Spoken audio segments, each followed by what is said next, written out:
One of the challenges of many woodworking projects is how do you hold your parts steady as you're assembling them? In this case, I'm building a shelf. I'm going to be attaching this face frame to it, but you can see it's kind of wobbly. So I'm going to get some assist from a shelf bracket, a metal shelf bracket. Now, I'm not going to use this to support the shelf. I'm going to use it to steady the parts as I'm putting the shelf together.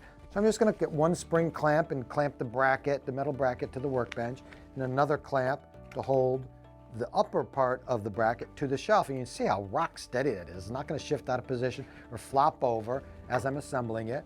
Now these brackets, they come in several different sizes, and if this was a longer shelf or a wider piece, imagine if I was building a cabinet, you can take a second bracket and clamp it on the other end. The other thing I want to mention is, in this case I'm only building 2 or 3 shelves, but if you're building several of them, what you might want to do is screw down this bracket so it's there permanently and really locked in place, then you only need to use one clamp. But now that the parts are held in place, I can finish up with the assembly.